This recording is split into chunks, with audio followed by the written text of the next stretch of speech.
So hi everyone, good morning to all. So today we'll be getting into the subject. So we'll start with first module. So simply we'll start with the fluid mechanics introduction. So last class we have seen a slight introduction what the subject is all about. So today we'll be trying to learn about what are the different properties of fluids, what all properties a fluid has. So I hope you have gone through the previous PPTs and you have done your assessment test that I've already given you. So similarly, go through this video carefully, and if you have any doubt at the end of this video, you can ask me a doubt using Google Classroom. So we'll get in the video. So I will quickly go into what does it mean by the fluid properties. Anything and everything in the world has a property. Just consider yourself. You do have a property. You might be having mass, weight, volume. So there are different properties for any object.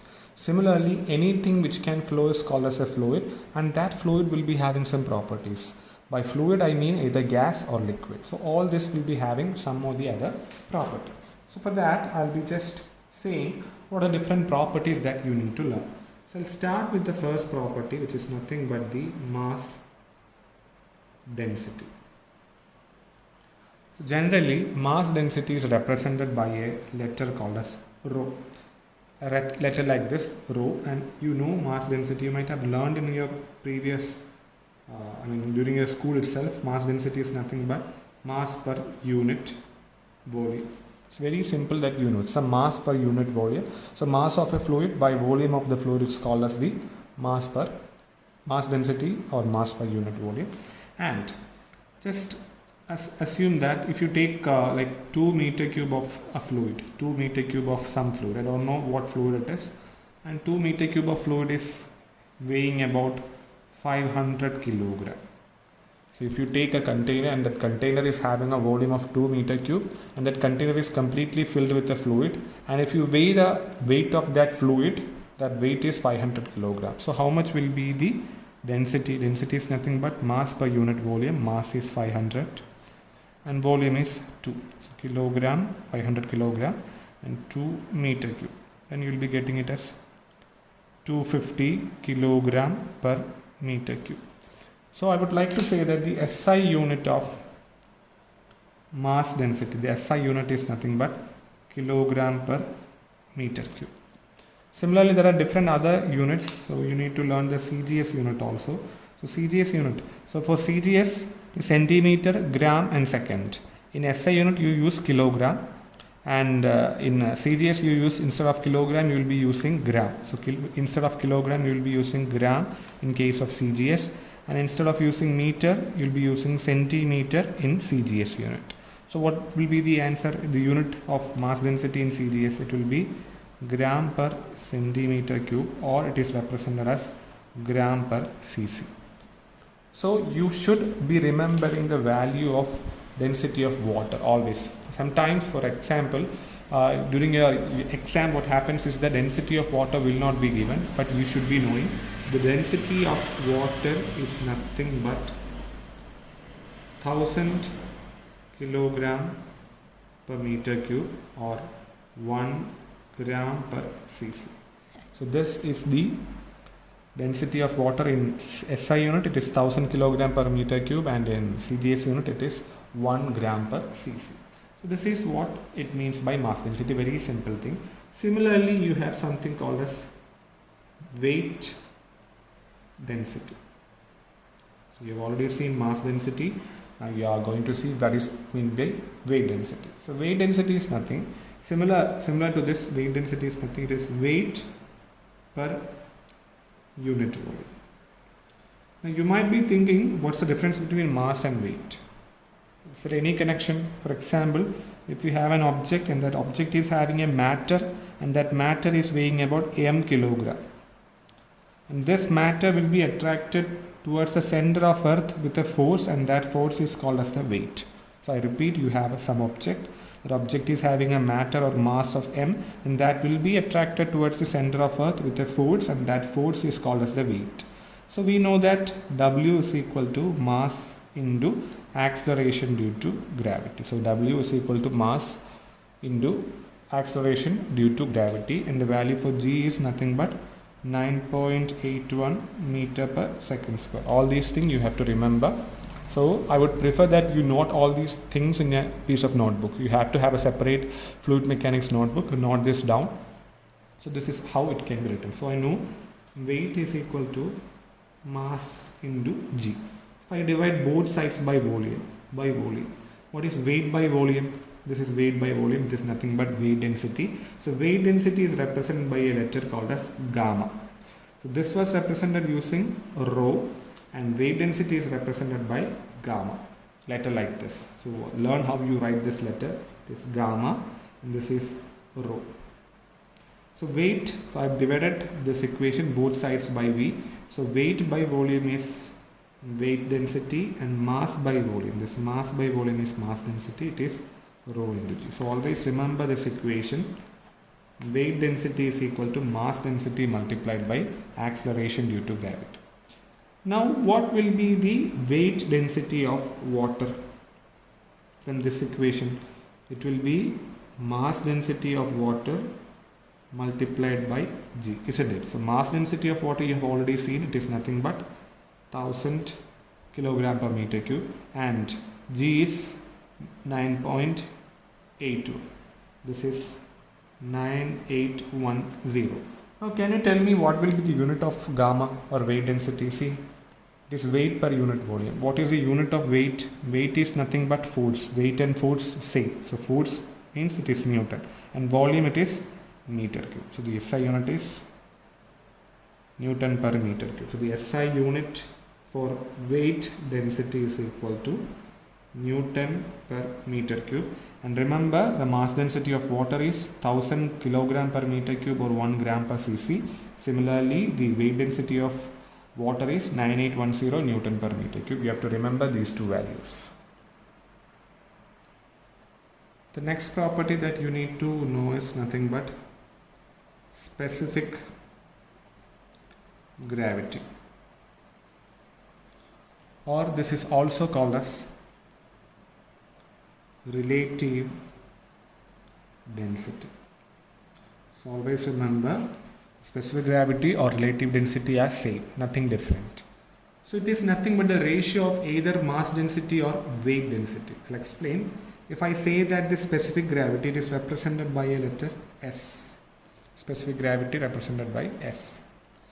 So if I say that the specific gravity, for example, specific gravity of oil. So specific gravity of oil is nothing but mass density of oil to mass density of water. So it is a ratio of mass density of oil to mass density of water. Or else I can write the same equation, rho of oil by rho of water. What if I multiply it by G? Rho into G. This is rho into G for oil on the numerator and rho into G for water in the denominator. What is rho into G? It's nothing but weight density. So weight density of oil by weight density of water. So basically what it means is specific gravity is the ratio of the density. If you're talking about mass density, it is the ratio of mass density. If you're talking about weight density, it is the ratio of weight density. So that is what is known as specific gravity or relative density. See, if you look at here, what happens is, here both the things are liquid or gas, oil and water. It is liquid. Here also you are using liquid. What if you are having an air? For example, you are taking, you have to find the specific gravity of hydrogen gas. How do you find? Here it was liquid. So the standard liquid that you have used is water. Here you are using air. So you have to use a standard gaseous material. So here the specific gravity of some gas is mass density of that gas divided by mass density of air. Or it can be weight density of that gas by weight density of air. So here what happens is you are using a gas or gaseous material. So when you are using gaseous material, the reference material is air, and when you are using liquid, the reference material is water. So don't get confused, but most of the time for your exams and problem numericals, what happens is you'll be using liquid. So that's why we are using water. But always keep in mind that don't get confused. But if ever you have to use some gaseous material for finding specific gravity, what you have to do, you have to use the wave density or rather mass density of air. Now, why this specific gravity is very important? From different point of view, it is very important. For example, they are saying that the specific gravity of a particular fluid is 2. What can you say about that? The specific gravity of something is 2. I'll simply write this equation. Specific gravity is equal to rho of that fluid by rho of water. For water, I'm showing it as rho W. And we know the value for rho W. What is rho W? Mass density of water is nothing but 1000 kilogram per meter cube. So if that's the case, how to find the rho of the liquid or rather the fluid? What is the mass density of the fluid? So the mass density can be written as S into rho W. It means 2 into 1000, which is equal to 2000 kilogram per meter cube. Similarly with this, how to find the wave density of the same fluid which is having a relative density of specific gravity 2? You can use the other equation. S is equal to gamma of the liquid by gamma of water. What you need to find is you need to find the wave density. So wave density is equal to S into gamma W. So S here it is 2 and gamma W, that is wave density of water, it is 9810. So if you multiply, you can see it is 02619. Am I correct? 02619. Yeah, that much Newton per meter cube, because here the unit is kilogram per meter cube, here it is Newton per meter cube. So many times what happens is for exam they won't be giving the weight density or mass density of the liquid. They will be only saying your relative density or specific gravity is this much. So that time you have to use these two equations to find mass density of the liquid or weight density of the liquid. So that's one concept that you have to keep in mind. Another thing, we are saying that the specific gravity is 2.5. So if I am saying that the specific gravity is 2.5, is this liquid lighter or heavier than water? I hope the question is clear. The specific gravity of a particular liquid is 2.5. So my question is this fluid lighter or heavier than water? See, specific gravity we know that it is gamma by gamma W. And gamma W we know it is 1000 kilogram per meter cube. Now this value is equal to 2.5. So when will the numerator be 2.5? Just assume. See, just assume that this gamma and gamma W are same. That is, gamma is equal to gamma W. What will be specific gravity? Gamma by gamma W. Both are same, so it will be equal to 1, isn't it? So what happens if gamma is more than gamma W? What will happen if gamma is more than gamma W? For example, this gamma is 1001. For example, gamma is equal to 1001 kilogram per meter cube. And gamma W is equal to 1000 kilogram per meter cube. So if you take the ratio of this, the specific gravity will be more than 1, isn't it? Specific gravity is more than 1. Similarly, if your gamma is equal to 999 kilogram per meter cube and gamma W is equal to 1000 kilogram per meter cube. And if you take the ratio, what happens? Gamma by gamma W, this numerator is less. So this will be less than 1. Now I want you to think about this. Specific gravity is more than 1. So for specific gravity to be more than 1, this gamma should be bigger. If gamma is bigger, what can you say? Is it heavier or lighter? It is heavier. So always remember, the liquid you are saying, if the specific gravity is more than 1, it means that the liquid that you are considering is heavier than water. Similarly, if your specific gravity is less than 1, you have to keep in mind the liquid will be lighter than water. So always remember that whenever in the question, if they are saying that the specific gravity is more than 1, it is a heavier liquid than water. And if the specific gravity is less than 1, it is a lighter liquid when compared to that of water. Just consider a liquid or a container, and you are adding some fluid. You are adding fluid A and you are adding fluid B. Both these liquids are immiscible. So immiscible liquid means they will not get mixed. For example, if you mix water and oil, they will not get mixed. They'll lay separate liquids. They will not get mixed. So that is immiscible liquid. But if you add milk and water, what happens? They get mixed. So that is a miscible liquids. So immiscible means will not get mixed.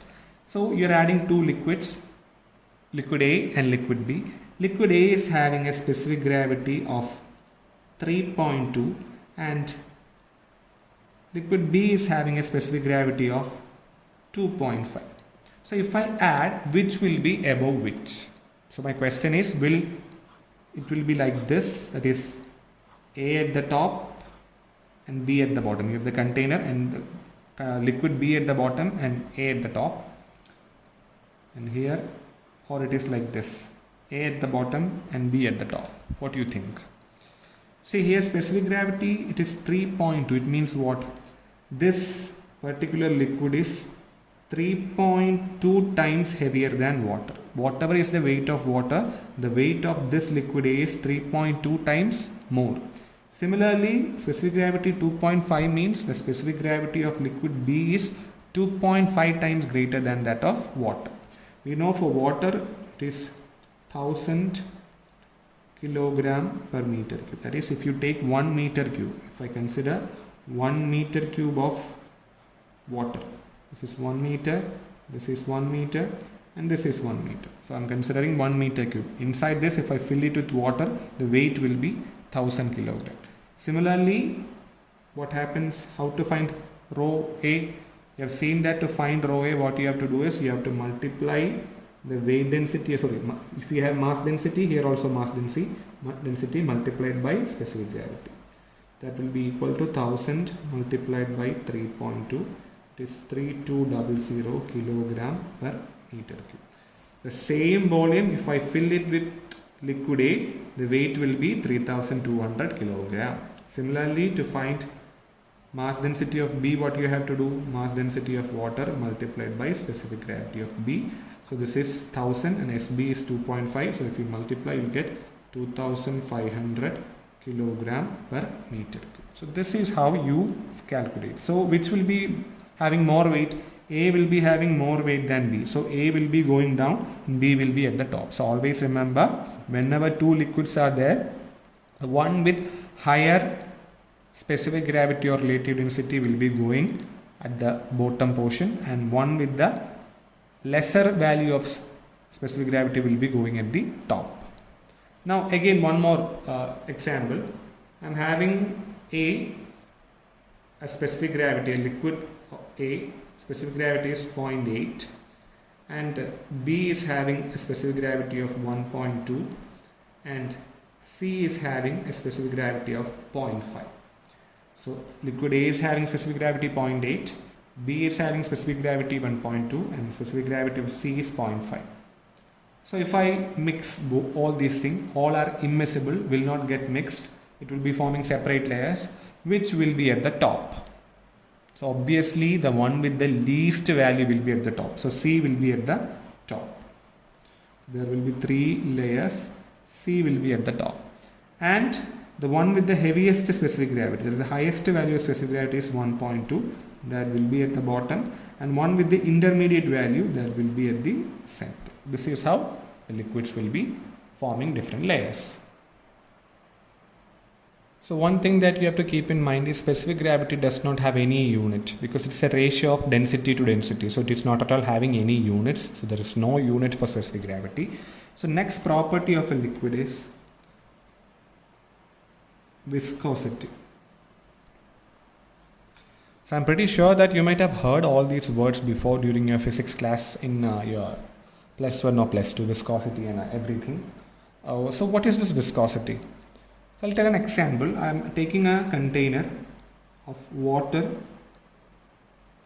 and the same container, with similar container with same volume, and you are filling it with honey. And I want to pour it to another container. I have kept an empty container here and empty container here. and I need to pour the water from here to here and honey from here to here. And if I just turn it, which will be flowing fast? The container with water or container with honey? Which will be flowing fast? Obviously, the container with water will be getting filled here very fast, but it will, because of the very high thickness of honey, what happens? It takes time so that the honey will be flowing down. So what can you say about the viscosity of water and honey, which is highly viscous? Viscous means very hard to flow. So viscosity is nothing but the property of resistance to flow. How much resistance the fluid is offering to flow. If higher is the resistance, there is high resistance to flow, what happens? It will be highly viscous. An example for highly viscous fluid is honey. And if the resistance is very less, it will be less viscous fluid, and such a liquid is, for example, is water. So you have highly viscous flow and low viscous flow. So those are the two types of flow, you can say, and two types of liquid, one with high viscosity and one with low viscosity. In simple terms, I can say that viscosity is nothing but the resistance to flow. So based on this viscosity, I'll be classifying liquids as two. Based on viscosity, I can classify fluids as two. Fluids are real fluids and ideal fluids. So what happens is, in fact, in all the real condition, what happens is any liquid, whatever be the liquid, it will be having something called as viscosity. But from the engineering point of view, what happens is, if you consider viscosity, there will be a lot of complexity in the calculation purpose and everything. So it is okay if you neglect the viscosity. I'm repeating it. It is okay to neglect the viscosity, because even if you neglect the viscosity, the error that will be occurring will be less than 5%. The error will be less than 5%. If the error is less than 5%, there is no issue with the assumption. So I am assuming that there is no viscosity and then doing all the calculation, but the error is less than 5%. And such fluids are called as ideal fluid. It means that fluids which does not have any viscosity is called as ideal fluids. And any real life fluid which is having at least a small value of viscosity, it is called as real fluids. See, actually the idea, as the name suggests, it is ideal. So it's an imaginary concept actually. There's no such liquid which is having zero viscosity. It's an imaginary fluid. But while doing any problems, or rather while doing any calculations, what we do is we might assume that water is ideal fluid or non-viscous. Why? Because we know that the error involved in calculations, even though we are neglecting the viscosity, is less than 5%. So that's the reason why we are saying classifying fluids as two: real fluid and ideal fluid on the basis of viscosity. If viscosity is present, it is real fluid. If viscosity is not present, it is called as ideal fluid.